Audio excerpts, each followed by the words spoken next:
Hi friends, welcome to Telugu cricket chat. Match number 45 Mumbai Indians versus Lucknow super giants మధ్య మరొక revenge match అని చెప్పాలి. మనకి సూపర్ సండే రోజున ఆఫ్టర్నూన్ మ్యాచ్ కాబట్టి ఈ మ్యాచ్ అయితే రెండు టీమ్స్కి చాలా చాలా ఇంపార్టెంట్ మ్యాచ్. రెండు టీమ్స్ కూడా ఆల్మోస్ట్ టేబుల్లో అయితే ఈక్వల్ పొజిషన్లో ఉన్నాయని చెప్పాలి. ముంబై ఇండియన్స్ టీం మొత్తం 9 మ్యాచ్ల్లో 5 విక్టరీస్తో 5th ప్లేస్లో అయితే ఉంది. అలాగే లక్నో సూపర్ జైంట్స్ టీం అయితే మొత్తం వాళ్ళు కూడా 9 మ్యాచ్ల్లో 5 విక్టరీస్తో 6th ప్లేస్లో అయితే ఉందని చెప్పాలి. యాక్చువల్గా Punjab Kings versus KKR match అయితే వర్షం కారణంగా రద్దు అవడంతో చెరవ పాయింట్ వచ్చింది. కాబట్టి ముంబై ఇండియన్స్ టీం అయితే 4th ప్లేస్ నుంచి కాస్త 5th ప్లేస్కి అయితే వచ్చిందని చెప్పాలి. ఇక ఈ రెండు టీమ్స్ మధ్య హెడ్ టు హెడ్ స్టార్ట్స్ ఎలా ఉన్నాయి, ఏ టీంకి గెలిచే అవకాశం ఉంది, ప్లేయింగ్ లెవెన్ ఎలా ఉండబోతుంది అనే విషయాలని మాట్లాడుకుందాం. ముందుగా ముంబై ఇండియన్స్ టీం అయితే ఈ సీజన్లో చాలా స్లోగా స్టార్ట్ చేశారు. కానీ వరుసగా 4 మ్యాచ్లు గెలిచి చాలా మంచి కంబ్యాక్ ఇచ్చారని చెప్పాలి. నిజంగా ఇప్పుడైతే ముంబై ఇండియన్స్ టీం అయితే చాలా స్ట్రాంగ్గా ఉంది, ఇటు బ్యాటింగ్లోను బౌలింగ్లోను. అదర్ హ్యాండ్ లక్నో టీం విషయానికి వస్తే వీళ్ళైతే ఇనీషియల్గా కాస్త బాగానే స్టార్ట్ చేశారు, కానీ వీళ్ళ పర్ఫార్మెన్స్ అయితే ఈ సీజన్లో కాస్త ఆన్ అండ్ ఆఫ్గా ఉంది. అంటే ఒక మ్యాచ్ గెలుస్తున్నారు, ఒకటి ఓడిపోతున్నారు.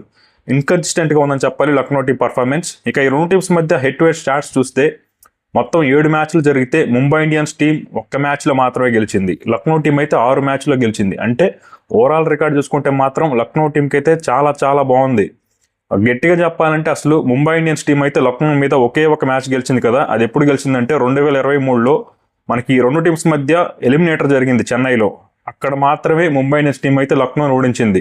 మిగిలిన మ్యాచ్ల్లో ఎప్పుడు కూడా లక్నో టీంని అయితే ముంబై ఓడించలా. అంతేకాకుండా మనకి వాంఖేడేలో మ్యాచ్ జరిగినప్పుడు కూడా వాంఖేడేలో కూడా ఈ రెండు టీమ్స్ మధ్య 2 మ్యాచ్లు జరిగినాయి.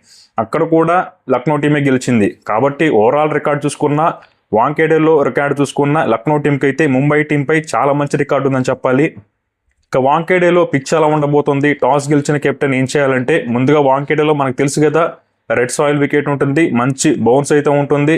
ఇనీషియల్గా ఫాస్ట్ బౌలర్స్కి అయితే చాలా హెల్ప్ ఉంటుంది. కాబట్టి ఫస్ట్ బ్యాటింగ్ చేయడం ఇక్కడ కాస్త కష్టం అని చెప్పాలి. టాస్ గెలిచి చేజింగ్ చేసిన టీంకి అయితే చాలా మంచి అడ్వాంటేజ్ అయితే ఉంటుంది. టాస్ గెలిస్తే మాత్రం కళ్ళు మూసుకొని చేజింగ్కి వెళ్ళిపోవాలి. అలా కాకుండా ఫస్ట్ బ్యాటింగ్ చేసి మ్యాచ్ గెలవాలంటే అట్లీస్ట్ ఒక 210 పరుగులు కనుక బోర్డు మీద పెట్టగలిగితే ఫైట్ చేసే అవకాశం ఉంది. లేదంటే మాత్రం వాంఖేడేలో మ్యాచ్ గెలవడం చాలా కష్టం. ఇక రెండు టీమ్స్ యొక్క ప్లేయింగ్ లెవెన్ విషయానికి వస్తే ముందుగా ముంబై టీం విషయానికి వస్తే వీళ్ళైతే ప్లేయింగ్ లెవెన్లో ఎలాంటి మార్పులు చేయరు. ఎందుకంటే ఇటు బ్యాటింగ్ ఇటు బౌలింగ్లోనూ టీం అయితే పర్ఫెక్ట్గా సెట్ అయిపోయింది. ఎలాంటి చేంజ్ అయితే అవసరం లేదు. చేస్తే గీస్తే ఒక చేంజ్ చేస్తారనుకుంటున్నా. అదేంటంటే మనకి విఘ్నేష్ పుత్తూర్ ప్లేస్లో కరణ్ శర్మ కనుక ఫిట్గా ఉంటే తను వస్తాడు, లేదంటే విఘ్నేష్ పుత్తూర్తోనే వెళ్తారు. ఇక వీళ్ళ లైక్లీ ప్లేయింగ్ విషయానికి వస్తే రోహిత్ శర్మ మరియు రియాల్ రికెట్ను ఓపెన్ చేస్తారు. Number 3లో Suryakumar Yadav, number 4లో Tilak Varma, number 5లో will jacks, number 6లో Hardik Pandya, number 7లో నమన్దీర్, number 8లో Mitchell sanders, number 9లో Deepak Chahar, number 10లో Trent Boult, number 11లో Jasprit Bumrah టీంలోకి వస్తారు. ఇంపాక్ట్ ప్లేయర్గా విఘ్నేష్ పుత్తూర్ లేదా కరణ్ శర్మ అయితే ఆడతాడు. ఇక్కడ ముంబై టీంకి బిగ్గెస్ట్ అడ్వాంటేజ్ ఏంటంటే రోహిత్ శర్మ అయితే చాలా మంచి ఫామ్లో ఉన్నాడని చెప్పాలి. మనకి రోహిత్ శర్మ అయితే ఐపీఎల్లో లాస్ట్ 3-4 ఇయర్స్లో అయితే ఇంత మంచి ఫామ్లో ఎప్పుడు లేడు.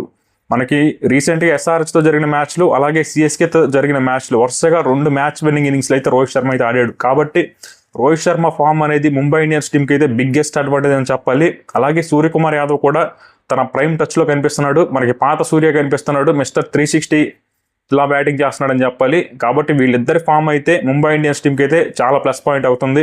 అలాగే బౌలింగ్లో ట్రెంట్ బోల్ట్ అయితే లాస్ట్ మ్యాచ్లో 4 వికెట్స్ తీసి ప్రైమ్ ఫామ్లోకి వచ్చేసాడు. అలాగే బుమ్రా ఇటు తిరిగి ఫామ్లో ఉన్నాడు. అలాగే మిచెల్ శాండర్ కూడా ఇనీషియల్గా టోర్నమెంట్ స్టార్టింగ్లో కాస్త అటు ఇటుగా ఉన్నప్పటికీ ఇప్పుడు మాత్రం మిచెల్ శాండర్ కూడా చాలా మంచి ఫామ్లో ఉన్నాడు.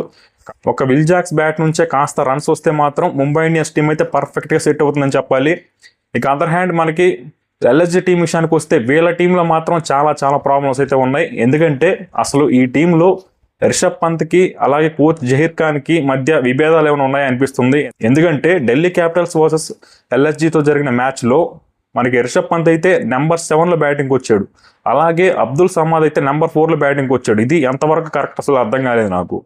ఎందుకంటే రిషబ్ పంత్ లాంటి బ్యాట్స్మెన్ని అఫ్కోర్స్ తన ఫామ్లో లేడు, అయినప్పటికీ కూడా మరీ నెంబర్ 7లో బ్యాటింగ్కి రావాల్సిన అవసరం అయితే లేదు కదా. కాబట్టి ఎందుకో రిషబ్ పంత్కి జహీర్ ఖాన్కి మధ్య విభేదాలు ఉన్నట్టయితే కనిపిస్తున్నాయి. అలాగే లక్నో బ్యాటింగ్లో కూడా క్లియర్గా ఇన్కన్సిస్టెన్సీ అయితే కనిపిస్తుంది. నికోలస్ పూరన్ అయితే టోర్నమెంట్ స్టార్టింగ్లో చాలా మంచి ఫామ్లో ఉన్నాడు, కానీ ఇప్పుడు మాత్రం లాస్ట్ 3-4 మ్యాచెస్లో నికోలస్ పూరన్ అయితే ఫెయిల్ అయ్యాడు. అంతేకాకుండా వీళ్ళ మిడిల్ ఆర్డర్లో రిషబ్ పంత్ ఫెయిల్ అవుతున్నాడు, అలాగే డేవిడ్ మిల్లర్ దగ్గర నుంచి కూడా మంచి ఇన్నింగ్స్లు రావట్లా. కాబట్టి ఎల్ఎస్జీ బ్యాటింగ్లో అయితే చాలా ప్రాబ్లమ్స్ ఉన్నాయి నీకు. అలాగే లక్నో బౌలింగ్లో కూడా చాలా ప్రాబ్లమ్స్ అయితే కనిపిస్తున్నాయి. దానికి ముఖ్య కారణం రవి బిష్ణోయ్ అయితే ఈ టోర్నమెంట్లో అనుకున్న స్థాయిలో పర్ఫామ్ చేయట్లేదు. మనకి శార్దుల్ ఠాకూర్ కూడా ఒక మ్యాచ్లో బాగా వేస్తున్నాడు, కానీ ఇంకొక మ్యాచ్లో రన్స్కి వెళ్ళిపోతున్నాడు. కాబట్టి వీళ్ళ బౌలింగ్ అయితే చాలా ఇన్కన్సిస్టెంట్గా ఉంది. కాకపోతే వీళ్ళకి బిగ్గెస్ట్ అడ్వాంటేజ్ ఏంటంటే మనకి దిగ్వేష్ రైతు అయితే చాలా మంచి బౌలింగ్ చేస్తున్నాడు. అతను ఒక్కడే ఈ టీంలో పర్ఫెక్ట్గా బౌలింగ్ చేస్తున్నాడు అని చెప్పాలి. అలాగే ఆవేష్ ఖాన్ కూడా పర్లేదు, బాగానే బౌలింగ్ చేస్తున్నాడు. కాబట్టి ఎల్ఎస్జీ బ్యాటింగ్ బౌలింగ్లో ఓవరాల్గా చూసుకుంటే ప్రాబ్లమ్స్ అయితే ఉన్నాయి. ఎవరు కూడా కన్సిస్టెంట్గా పర్ఫామ్ చేయట్లేదు. ఇక ఈ రెండు టీమ్స్లో ఏ టీంకి గెలిచే అవకాశం ఉందంటే మాత్రం ఇక్కడ ముంబై ఇండియన్స్ టీం అయితే లక్నో సూపర్ జైంట్స్ టీంతో కంపేర్ చేస్తే చాలా స్ట్రాంగ్గా ఉందని చెప్పాలి. ఎందుకంటే ముంబై బ్యాటింగ్ బౌలింగ్ అన్ని డిపార్ట్మెంట్స్లోనూ అందరు ప్లేయర్స్ అయితే చాలా మంచి ఫామ్లో ఉన్నారు. వరుసగా 4 మ్యాచ్లు గెలిచి వస్తున్నారు. కాబట్టి ముంబై టీం అయితే చాలా స్ట్రాంగ్గా ఉంది ఎల్ఎస్జీతో కంపేర్ చేస్తే. ఎల్ఎస్జీ టీంలో బౌలింగ్లో ప్రాబ్లమ్స్ ఉన్నాయి, బ్యాటింగ్లో అయితే కన్సిస్టెన్సీ లేదు. కాబట్టి ఓవరాల్గా చూసుకుంటే మాత్రం ముంబై ఇండియన్స్ టీంకి మ్యాచ్లో ఎడ్జ్ ఉందని చెప్తాను.